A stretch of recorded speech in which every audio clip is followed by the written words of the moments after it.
बाबा भीष्म कहते हैं धर्मराज व्रत तो करना चाहिए, परंतु स्वेच्छया माने मनमानी व्रत नहीं करना चाहिए। शास्त्र जिस पद्धति से जिस व्रत का जैसे उपदेश करता है उस व्रत को उसी पद्धति से वैसे ही करना चाहिए। अभी जिद कर लिया आपने कि नहीं इतने दिन तक ये करूंगा, कोई एक हाथ खड़ा करके, मैं इसका कोई उपहास की दृष्टि से नहीं कह रहे, स्वच्छंदता की दृष्टि से कह रहे हैं। शास्त्र में कहीं उल्लेख है कि एक हाथ उठा करके तप करो तो करो ना, कौन रोकता है। जो भी संत महानुभाव, जो भी संत भगवान ऐसी तपस्याएं करते हैं, ये कोई सामान्य बात नहीं है, सामान्य घटनाएं नहीं है, ये बड़ी बात है। जो करते हैं उस कठिनाई का अनुभव उनको ही है, और इस तप को करने के बाद जो सुख मिलता होगा अंदर का, जो आनंद का अनुभव होता होगा, ये भी वही जानेंगे। अभी बाह्य सुख की बात है कि आंतरिक सुख की बात है, ये विषय एक अलग है।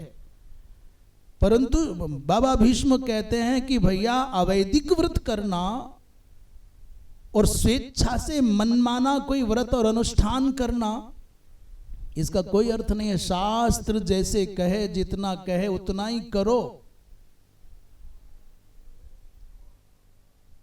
उसके अतिरिक्त करोगे तो उसका कोई अर्थ नहीं है। और एक बात और कह रहे हैं, सकाम भाव से किया गया व्रत पुनः जन्म मरण का चक्र महाराज बनाए रखता है। सकाम भाव से अनुष्ठान करोगे, सकाम भाव से पूजा पाठ करोगे। एक बात बताऊं, बुरी तो लगनी नहीं चाहिए, क्योंकि हम सब ही सकाम भाव से कहीं ना कहीं जुड़े रहते हैं। हमारी सबकी कुछ ना कुछ चाहतें जुड़ी रहती हैं। किसी भी अनुष्ठान के साथ में हमारे संकल्पों में कोई ना कोई मनोरथ, कोई ना कोई कामना जुड़ी रहती है। परंतु याद रखना, जैसे किसी ने बड़े मनोयोग से भारतीय वेद लक्षणा गौ माता के पवित्रतम अमृतोपम दूध से बनाई रबड़ी जैसी खीर, एक बात तो पक्की है कि जब भी आप, हाँ खीर बनाई बहुत बढ़िया और बड़े मनोयोग से भगवान नाम स्मरण करते हुए, भगवत चिंतन करते हुए, दिव्य भाव से ये मान करके बना रहा है बनाने वाला कि मैं ठाकुर जी को प्रसादी पवाऊंगा, भगवान का भोग लगाऊंगा, तो और भव्यता आ गई, दिव्यता आ गई। और बनाने के बाद में तुरंत एक बूंद लाया मिट्टी के तेल की, केरोसिन की, और उस खीर में डाल दी और कहा प्रभु अब लगाओ भोग, भैया आओ आओ महाराज जी आओ, संत जी खाओ। तो जो सूंघेगा वही फेंक के भाग जाएगा। चलो मिट्टी का तेल नहीं लाया तो तुरंत बालू उठाई एक मुट्ठी और फट से उसमें डाल दी खीर में, और घोट करके भगवान से कहा गुरु खाओ और बुलाओ संत जी को, महाराज आप आ जाओ, महाराज आप आओ। तो जो खाए वो थू थू करता जाए। तो ये अच्छा लगेगा? खीर बना करके मिट्टी का तेल डालना, समझ में आया? आ रहा है? और उसमें बलुआ डालना, एक मुट्ठी बालू डाल देना, तो कोई खाएगा का? बस समझ लीजिए, हम जितना भी अनुष्ठान करते हैं, जप करते हैं, तप करते हैं, उपासना करते हैं, उसमें कामना के केरोसिन की एक बूंद डाल देंगे, उसमें अपनी इच्छाओं की एक मुट्ठी बालू डाल देंगे, भगवान के लिए अग्राह्य हो जाएगा। अरे क्या इतना ऊंचा तप, इतनी दिव्य साधना और ऐसी तुच्छ कामना, इसका उद्देश्य ये नहीं है। शास्त्रों में सर्वत्र उल्लेख है। करदम जी महाराज 10,000 वर्ष तक तप कर रहे हैं, उसका उद्देश्य विवाह होना है, ब्रह्मा जी की आज्ञा का पालन करना है, भगवान आए। और करदम जी महाराज की तपस्या की उत्कृष्टता को देखा और मन के अंदर जो मनोरथ है उसको देखा, तो भगवान के नेत्रों से आंसू आ गए। इतनी उत्कृष्ट साधना और इतना छोटा सा मनोरथ।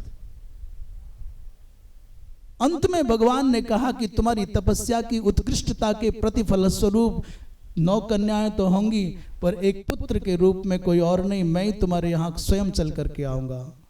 भगवान कपिल बन करके आए। तो कोई इस बात का खंडन कर सकते हैं, महाराज ऐसा मत कहिए, सकाम के बिना काम नहीं चलेगा। पुराणों में तमाम आख्यान हैं। दशरथ जी महाराज यज्ञ क्यों कर रहे हैं?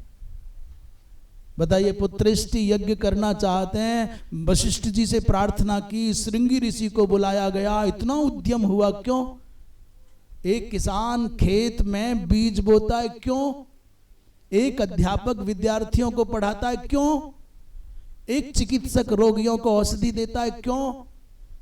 और एक कथावाचक, एक विद्वान प्रवाचक अनेक अनेक महापुरुषों को, आप जैसे सज्जनों को, सुधियों को, विचारकों को, विद्वानों को, साधकों को सुनाता, क्यों? कौन है धरती पर जो कामना के बिना, फलाकांक्षा के बिना रह जाए?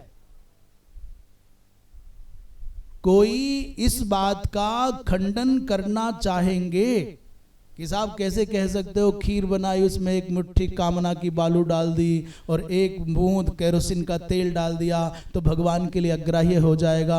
भगवान के लिए अग्राह्य हो गया होता तो यज्ञ करने के बाद में भगवान राम के रूप में, महाराज प्रभु राम के रूप में आते नहीं, अग्राह्य हो गया होता। तो यहाँ उद्देश्य ये नहीं है कि ऐसा पहले नहीं हुआ है, और यहाँ ये कहना उद्देश्य नहीं है कि आज नहीं हो रहा है, और यहाँ ये उद्देश्य नहीं है कि आगे नहीं होगा।